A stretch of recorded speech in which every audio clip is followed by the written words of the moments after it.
guys, welcome back to another episode of Meet Your Makers. Today I'm joined with two people in embryology that I work with. Abdallah. Karen. So today's episode we're talking all about embryology, how we got into it, why we love it, what we hate about it. Pretty much is what we do on a daily basis. So I guess we just start out with, we could start out with Karen. We could talk about what made you get into embryology and where you started off at. So I kind of found out about embryology 12 years ago, and I was in high school. I just watched a documentary about the first IVF baby, and I was super excited. I thought it was like wonderful, and it will help so many people that are having a hard time to conceive. So I started. What year was that? What year did you start? Like when you first got into it, what year was it? Oh, because I think we all started at different times. Yeah. So I'd like to give people perspective about like how they heard about it. Do you remember? Like, I think 2008, okay, 7 so or 8. like right where and okay, and then so after that, you went and found a training center, right? So after that, I actually went to do research. I did like my bachelor degree in molecular biology because I like everything that is small. And then after that, I stopped a bit. I worked with people, and then I went to do research on eggs and proteins in eggs. So after, in between my bachelor and my master's, I went to a training in a center in Togo, West Africa. That's actually where I went first hands-on with embryology. So I really loved it, and I'm still here. So exciting too, especially to have it, how it's very different from like there to here, right? Mm-hmm. Like everything, no matter where you travel around the world, IVF is just so different everywhere, and to be exposed to something like that is such a benefit for embryologists because you have so much exposure, especially with a research background. You have so much more knowledge than a regular person would have. So, you know, that's a great way to start off your career. Exactly. And then you came to the States after that, right? So I came to the States in 2020 to work in a IVF center. The rest is history. Yes. The rest is history. And next we have Abdallah. So Yes. give us a little background about you. So I'm a baby junior embryologist. Couldn't be any more junior. So I completed my bachelor's degree in 2022. I completed my bachelor's degree in 2022 in biology and environmental science. And I always had a passion for science. I just didn't know what path I wanted to take. So I knew I wanted to take a little break in between my bachelor's and whatever I wanted to do after that. My experience was mainly in clinical, whether it was medical assisting, different things like that, shadowing doctors. And I actually applied to the same IVF center that we work at as a medical assistant. And my qualifications were enough for me to be placed in the lab. You started off in andrology. So I started off in andrology, training there, and slowly moved my way up into embryology, and it's just become such a quick newfound passion of mine. So quickly, you know. And that's like what I love to ask people is like, when you were in high school, did you ever dream that you would be here? Never. Did you? I mean, I you did. found You out about it. did. You did. Yeah, But like I not did. me, like Not at all. I didn't even know, even in college, like I took embryology, but it was all animal. Like I Right. had no idea that like this is where I would be. Like you could have fooled me if someone came up to me and like, do you know you're gonna be an embryologist in the future? And it's like, what is an embryologist? And so No, I mean, people never talk about embryology, no, and it's especially so, IVF. I mean, it's so crazy. it's mystic, it's gate-kept, it's kind of like this thing that, I mean, if I never applied to a job here, I would have never known that this career ever existed. I had similar where it was like I graduated, I wanted to go to med school, didn't get in, so I just put my resume up on Monster, and RMA of New Jersey emailed me like, are you interested in an andrology position? And I had to Google what andrology even was. I was like, what is that? I was like, let me look this up. So I went there, I was there for maybe 2 years, and then the rest is history. Found a training center to take me on.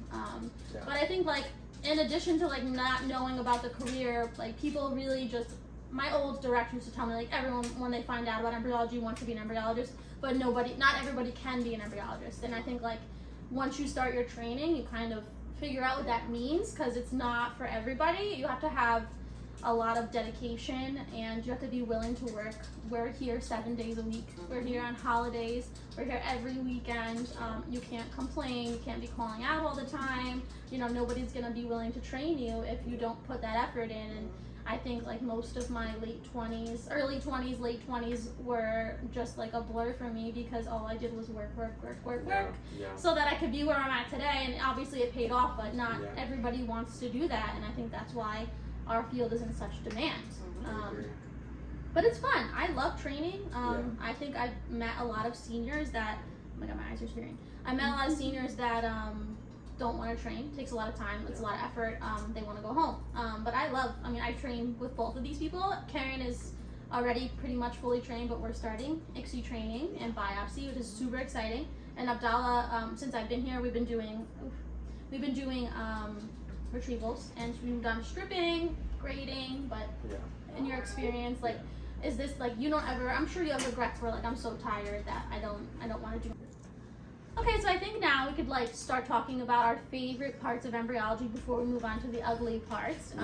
Abdallah, what is your favorite part so far? I think for me, you know, being so new in the field, like under a year, I think my favorite part has been just doing egg retrievals. I think that's just been the most exciting hands-on part, you know, bench work wise. I think, you know, being in that driver's seat right by the window, you know, getting the tubes, the fluid, you know, being with the MD, doing the timeout with the patients, just really being super involved. Yeah, because you're such a human contact too, because then they get to know you and they feel better. And we about lack it. that. A lot of the times in the lab, you don't get that much, you know, human contact. So having that, you know, you can kind of see your impact a little bit. It's just definitely the benefits to working at a small clinic like we're at right now. You get to know the patients on a first name basis. They see you every day or every other day when they come in for monitoring. When you go to a bigger group, like a group of like 20 embryologists, you're never going to see everybody. You're not going to talk to, you're barely going to talk to the lab, and everything's behind closed doors. So I think that's why a lot of people like to choose small clinics for the homey. I mean, it just gives them more comfort in knowing they're not just being handled as a number. What about you? Your favorite part so far of embryology? So my favorite part is transfers, like transferring the embryos and then waiting to see if they get pregnant and we get a good news. It's something always exciting to share. And also when they send pictures or they come back with birth the baby. announcements. It's like the best. So I've worked at so many clinics, and I just have so many patients who have my personal cell phone number, and I just get baby pictures all the time, or they tag me in photos on social media, and I get so it's just so touching to me. I've been in their shoes before, so I think that gives me more of a platform for what I do. I connect, I think, a little bit differently to patients, because I kind of, like, from a personal standpoint, like, I understand, you know, the emotional aspect of it, and I think that does give people a little bit more of an edge when working in IVF. But it also, like, goes straight into, like, the downside of what we do. I think it's so hard for us to have patients who, like, have cycled and just are not getting pregnant, and it's not just discouraging for them, it's discouraging for us, because we want you guys to get, you know, have a baby, and it's not always that easy. So what's your least favorite part? I think my least favorite part is probably, I think it goes more with the clinic. I think finding the right clinic to work at, and especially start out at, is the most important part. And I feel like having the right environment is the most important part. So I think having to kind of outgrow the growing pains in a way, in terms of being in a small clinic, I think is probably my least favorite so far. But honestly, none of the bench work doesn't bother me. Maybe sometimes andrology. And maybe the hours. And maybe the hours, and having, to pick up an extra shift, and, staying a little later sometimes. But it's a given almost. I always say, like, in the morning, I just expect the unexpected of what's going to happen in my day. You never know. Being a junior is just, like, the worst. You're at the bottom of the totem pole, and if you don't like where you're at, or you don't like your workers, or, people are not nice to you, you don't really have a choice. Because as a junior, all people who want to hire you, once you become become that mid-level or senior, not only do you have to have a senior who's vouching for your training and the fact that you're a good employee, you have to tough it out. I mean, we're not talking like 6 months and you're trained. We're talking like it takes 2 years at least for someone to even start ICSI training. So like in those 2 years you're learning, you know, even in every person is different. Like everyone's learning curve is different. How much free time the senior has is different. Right? We don't get training in every day, but we try to. Like I try to at least do like one small thing with both of them a day, just to like reinforce what they already know. But it's like being a junior it's so hard. Like I said, I spent most of my late 20s, really early 20s, like just slaving away. Like you need me to work 7 days a week, I'm gonna be here, because at my first junior job, they wouldn't even let us train. My director wouldn't even let us train during working hours. Oh, wow. Training was only to be done on your time, end of the day, weekends, holidays. Wow. And try finding a senior who has a family at home or even doesn't have a family at home that wants to stay with you to practice. So I used to just watch, and then do it myself, and then have them watch me to make sure I wasn't making mistakes. But, you know, I never experienced that during the day work lifestyle where it's like, oh, why don't you try doing this? Well, no, like never. Like it was, back then it was a lot harder to get your training in. I think it's still just as hard now. But there's I think there's more opportunity than there was when I first started. And I think you've been the main enforcer of that. I think you kind of internalized a lot of the things that you've been through when you were a junior. I've learned from my mistakes and like things that work and things that don't. I also ran my own team at my last job. I trained everybody on my team who had no experience. And it's funny that you actually brought up the medical assistant thing, because the last girl I trained applied to my job as a medical assistant, and we saw her resume, and I was like, no, you're gonna be for me. So, and then I trained her up into senior, and now she works at another clinic on Long Island. But it's just, you know, I love it. I love training. People don't like it. It's too time invasive for them, not me. Like I love sharing this with people. I love talking about it. We go out all the time together as a team, and I think other people probably get freaked out where we go at the bar or anywhere, because we're sitting there talking about, oh, did you strip? We did stripping today, and everyone's like, wait, what? And then how was the sperm was so bad today? Like stuff like that. Like you don't hear people talking about sperm collection when they're out. So next table, weird conversation. Like people definitely give us like strange looks, but like that just shows how much we love what we do, and because we talk about it all the time. We hang out when we go out and we hang out. We're talking about work, unfortunately, because it's just like such a big part of our lives, and it just doesn't faze us. It's just like now we're just so used to it. And it's just like I feel like it's like a kind of like an inside joke kind of when we go out. But what about you? What do you think is the worst part of them? Not just here, but like anywhere you've worked. Really getting the training, because that's the basic. Someone being like, okay, I'm accepting you in my lab, and I'm gonna train you, and I'm gonna trust you. Yeah, that's the hardest part. Like the lab work, the bench work, you get used to it. You do it, you like it. You see like different version of situation, let's say different situations, and you kind of get used to it and learn from it and adapt yourself. But just getting into the doors of an IVF lab, getting into the doors is the hardest thing ever. And there's so many aspects to that. Is it the lab team that's too nervous to train somebody to make a mistake because you know how much pressure it already is on somebody, or is it the clinic they don't want to train somebody too fast because then they have to pay you different. You're not going to be making the same pay. So every level of embryology, the more you learn, the higher your pay is.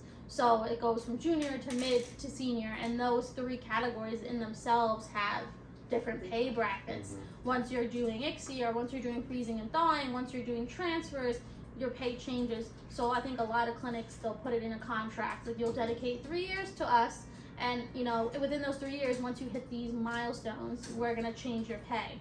And it's hard because a lot of clinics in New York, as a junior, you can't get competitive pay. You're kind of stuck where you're at. If you have someone willing to train you, you're not going to leave because it's so hard to find. But once you're trained, you can go anywhere, and you can get pay better than where you're at because embryology is in demand right now. Everybody needs a senior. You could find work like that. Like that's how hard it is to find people right now. And it's just the pay is just so competitive right now. Like everybody's going to up you because they want you to come work for them. They don't want you to stay. So I think that like all those factors combined are really what make clinics so hesitant when it comes to training people internally. But I always thought the opposite, because you want your people, you treat them good and they're good employees. Yeah. Why would you want them to leave? Right. They have all this dedication to your clinic. Like, Yeah. isn't this something that you want to stick with instead of pay somebody else to come in and do it?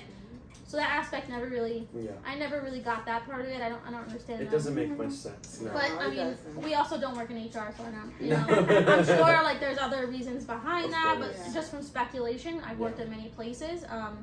But it's hard because there's like just so many we put so much into this that you want a reward from it, and not just like gratification from what we do, which is every day.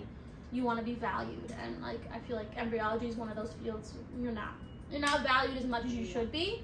And that's why I love training so much, because I feel like it gets a bad rap. Like I feel like people don't want to get into it because they meet people that don't want to train them. They're just going to keep them in andrology forever. Nobody wants to process sperm forever, so like we don't want to stay there. Move us up. But andrology is like super, it's so important to have that andrology training before you move into embryology, because when we're doing ICSI, you have to select the right sperm. You got to know what normal sperm look like, how they swim, their progression, morphology. So that must help you, right? I know you haven't started ICSI training yet, but it will help you. So like that makes sense, right? How it all ties in. No, that and way. that's like one of the first things. It's crazy that you mentioned that, because I think about that all the time in IVF, how every single department works together. I mean, I mean, if one part of the lab or one part of the clinic stops working, no one else can work. No. And that's something that I really, really love about IVF and embryology, in a whole. And even endocrinology, because we start off, andro and endo go hand in hand for technicians when you first start out, and you don't realize it, but like the blood hormones and like the levels and what they're looking for, the LH surge, ovulation, like you don't realize until you're ready to move on to embryology how important that job is, and like triggers and elevated estradiol, like how that tells you how many eggs you're gonna have, lining checks, like there's just so much that you're constantly learning in embryology that's why I love it so much. I'm never bored. Never. But I think like my least favorite part, definitely, it's just so discouraging not to be able to help people like you can with others. I think that, and like having to deal with the fact that you have a family, it's hard, especially with little kids at home. I think it's extremely hard to find that work-life balance, and that's something I personally struggle with, because I want to give 100% at work, but when you're giving 100% at work, you're not giving 100% at home. Right. So like no matter what I do, I'm failing in one part of my life but exceeding in the other. So like for me, that's like my biggest flaw from here. But I could never in a million years have dreamt like this job up in my head. I could never imagine that like I'd be like this happy in my career. Like this is like, it blows me away all the time. Like when I sit and think about it, and other people. And you worked for it. Yeah. You know what I mean? It's really great for me to see. It's really great for me to see. I Like think the to end have result. that. It's like this could happen. You know Oh, what I it mean? will. And You it just will. have to. Yeah. You just have to. I tell you that all the time. We're always like, Yeah, oh, this is you have to put the time in. Like Absolutely. it's not. Some people I think like are born. No, you're not like born to do. Like anybody could do this. You just have to dedicate yourself and train and be. You have to be so like pay so much attention to detail. Focus, like you can't afford to make a mistake, which is why I'm glad that we have such a great team here, because everybody's double checking each other. Like that's the way it should be. Like when I go to labs where it's only one person, it's terrifying for me, because I'm like, it is human error. Like you're tired, you're gonna make a mistake, and then what? Then it's on you. It's your career on the line. So it's just like all that kind of ties into like the whole like pros and cons of this career. It also ties into the fact that I don't think no one sheds light on it. Patients, like I don't think they understand how much pressure we're under, not only from you but from the docs. Like we get an insane amount of pressure from docs, and I'm not just talking about this clinic, any clinic I've ever worked at. Anywhere, insane amount of pressure. Did you get a blast? Did you have a blast? Like what's the rate today? Like it's not that easy. Like not everybody's gonna make a blast, and it's so hard to explain that to patients. Like I think with your background, like the research, I think it helps you, right, with explaining things to patients a lot better. It helps me a lot with explaining things to patients, because at least I know how to word or make it like a little less complicated, and also when they have certain questions that actually are not something that is written on paper. I can be like, okay, this is because of this, or I cannot tell you this because we don't know, because we literally cannot tell you if it was a sperm or the egg. Exactly. We don't know. We don't know. We can only cancel. We can only rule out certain things. And that's why I forward all the emails to Karen. I love them. No, but it's true. It's true. And I think a lot of the times, there's no one path to anything in embryology. It's so hard to say one thing because it's like it could be a million things. So many different variables that could be affecting it. I mean, down to the incubator, down to the media, down to the temperature. I mean, there's so many things.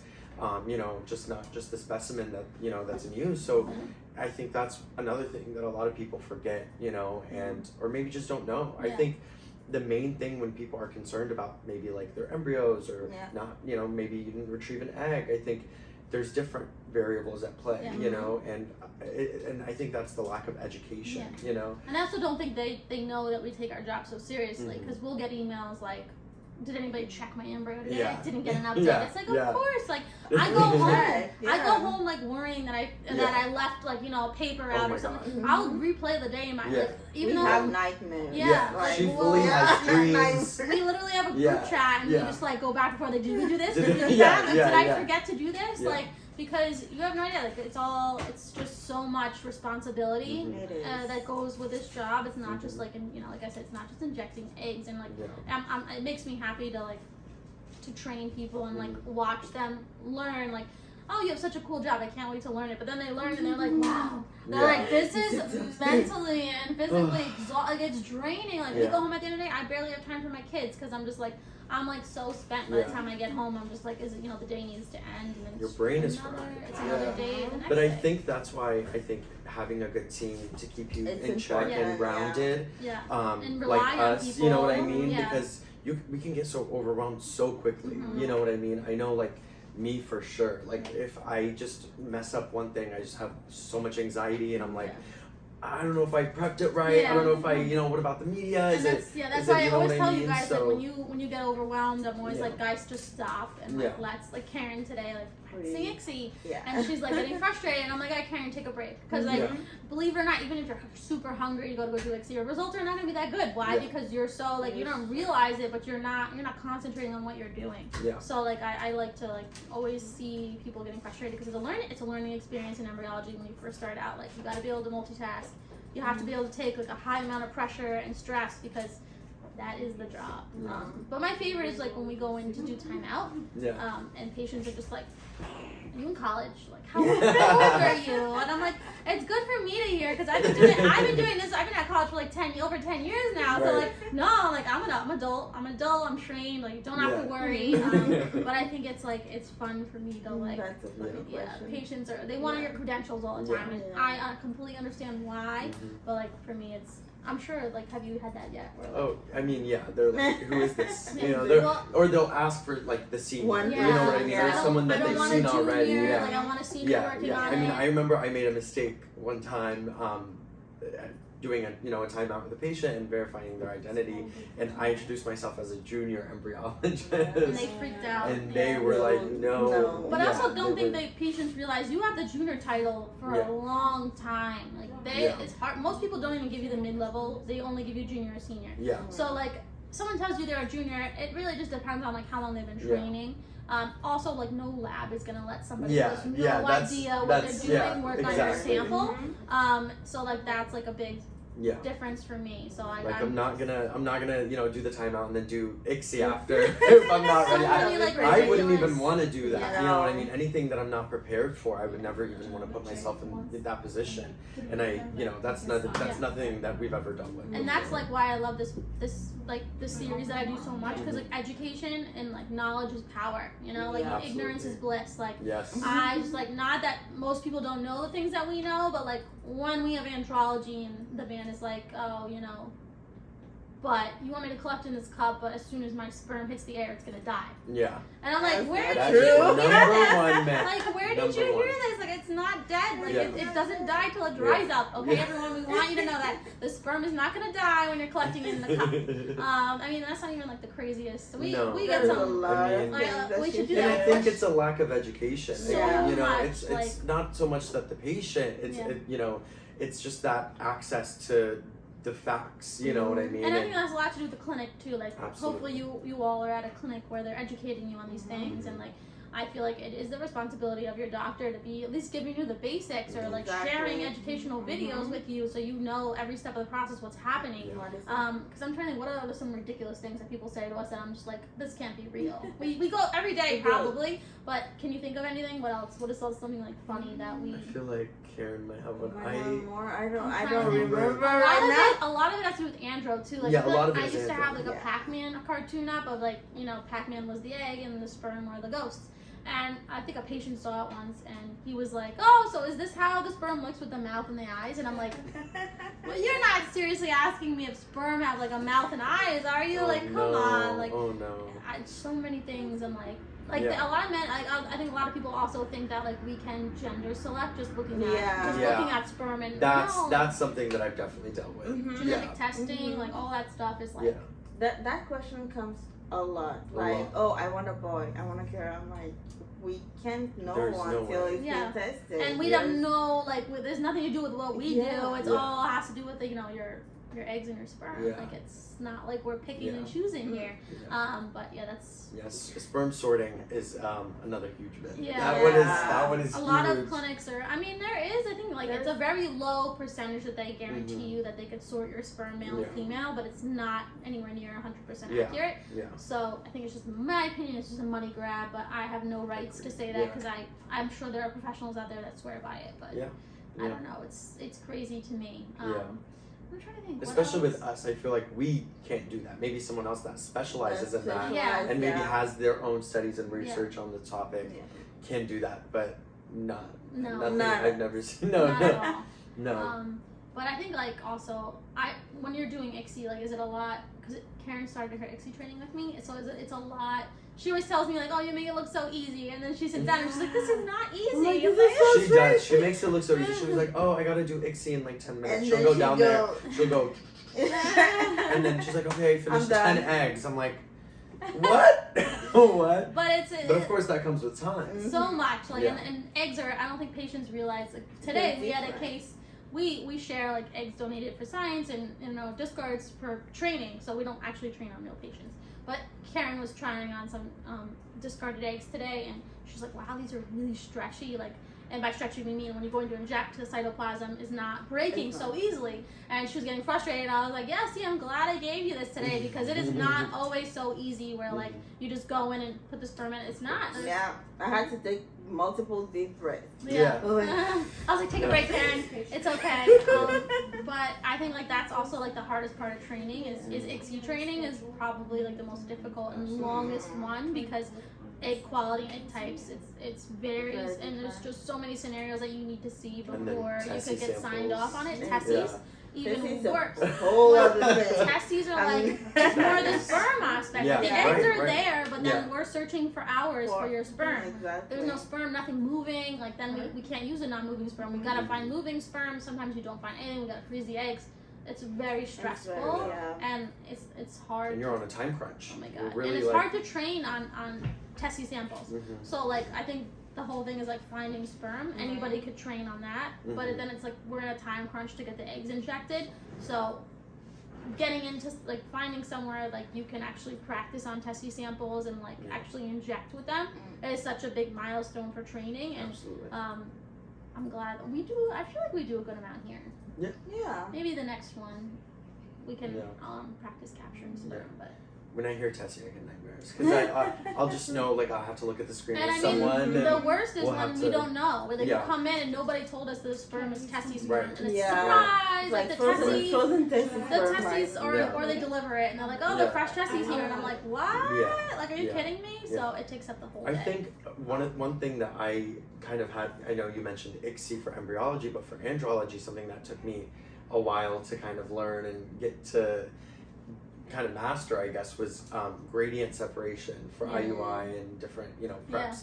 That one just had such a multi-step process, and there were so many different variables that it took me such a long time to get there. So we have protocols for everything, and like, but those are standard protocols. They're not like when we have bad sperm like testes, you have to modify those protocols, which only comes from experience. Like I don't know what to do unless like I've done it before or someone's telling me. So when it's a learning experience, but it's also super stressful for the andrologist who's never handled a sample like that. It's not a regular protocol. We have to do something different to find sperm.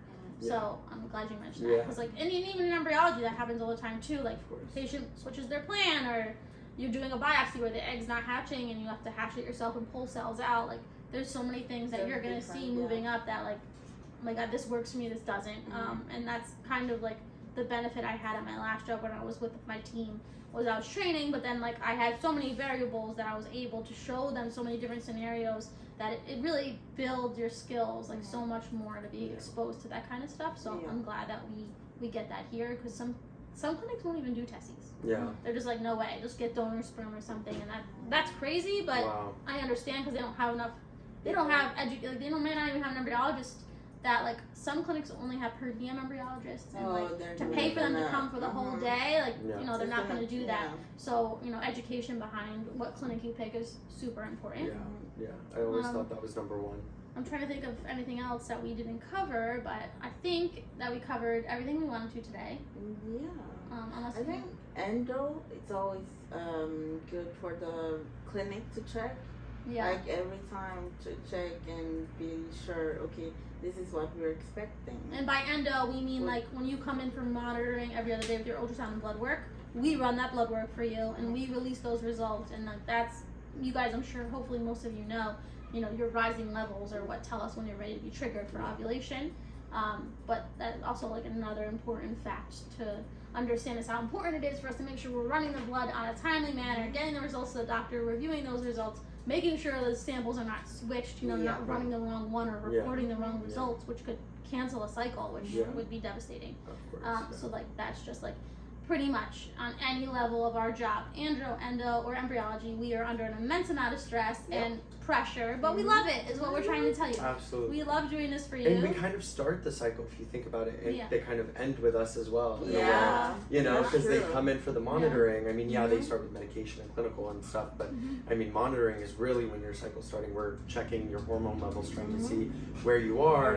And then by the end, hopefully, you've conceived and, you're pregnant, and that kind of ends with us as well, like after maybe a transfer. And it's such a, and sometimes it's not, sometimes it's multiple transfers, multiple retrievals, and it's a journey, but we're happy to be a part of it, and that's what I always like to get across to patients, is like, I'm here on a Sunday all day, but I'm happy to be here because I'm helping. I love it. I'm making a difference, and like that's what matters to me, is like I wanted a career that like I'm making a difference, I'm doing something with my life, and it fell into my lap. Absolutely. Just like it did with you guys, and I think this is the best way to go about it. I completely agree. That's how you become the best embryologist ever. Fist pumps. Fist Yay! pumps. So thank you so much for joining us for another episode. I hope you guys like, comment, and subscribe to my page. Drop us comments, anything you want to hear next time. We're going to try to do a couple more of these videos, Q&As, whatever you want. I hope you guys enjoyed today's episode. Thank you for joining us. Have a great day. That was fun. Oh my god, I loved it. You're right. Oh my god. That was so cute.